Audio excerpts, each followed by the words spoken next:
Sa mga balita po namang pang-consumer at kalakalan, itinaas po na naman ang yellow alert sa Luzon at Visayas grid kahapon dahil pa rin po sa nipis ng supply.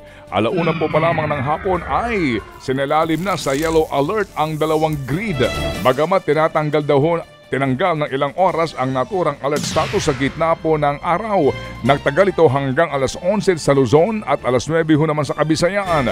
Paliwanag po ng National Grid Corporation of the Philippines, epekto yan ng forced outage o bigla ang pag-shutdown ng higit na 40 power plant sa Luzon at Kabisayan.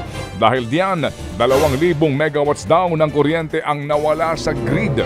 Ang problemang ito, posible po na tumagal hanggang kalagitnaan ng Mayo.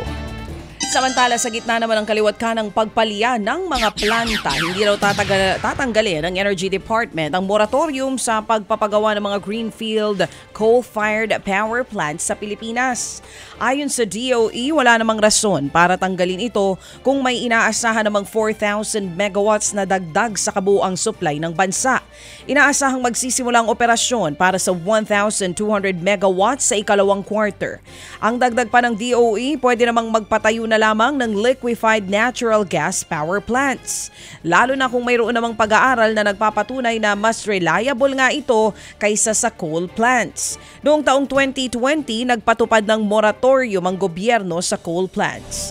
Layon kasi ng gobyerno na bawasan ang pag-asa ng Pilipinas sa coal. Umakit po naman ang inangkat na karne ng bansa sa unang 3 buwan ng taon. Sa datos po ng Bureau of Animal Industry, na itala ito sa higit na 273,000 tonelada sa first quarter. Mas mataas ito ng 8,000 tonelada kumpara sa inangkat sa pareho pong mga buwan noong pong nagdaang taon. Paliwanag po ng BAI, kahit na bahagya ang pagbaba daw ho ng pag-angkat ng manok, lumaki naman daw ho ang inangkat na karne ng baboy at baka. Kailangan daw kasing bawiin ng importers ang kanilang stock kasunod daw ho ng holiday season. Hindi na bali. Samantala, mag-aangkat naman ang Pilipinas ng 25,000 tonelada ng frozen fish. Base nga sa Memorandum Order 17, pinayagan ang pag-angkat ng isda para sa mga wet market mula October 1 hanggang December 21. 80% ng maximum importable volume ay ibibigay sa commercial fishing sector, habang natitira ay mapupunta sa mga kooperatiba.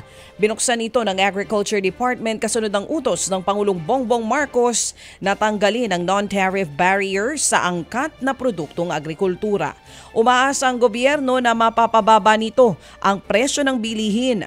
Aminado naman ng Agriculture Department na may mga kailangan pang pag-aralan bago nila maipatupad ang kautusan ng Pangulo.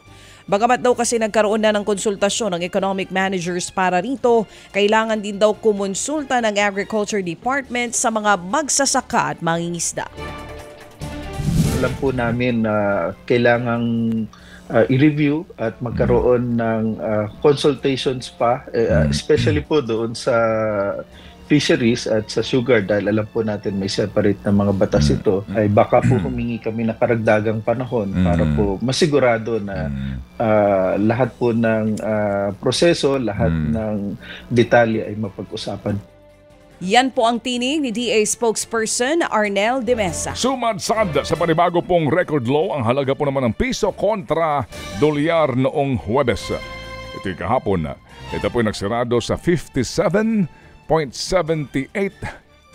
pesos per US dollar.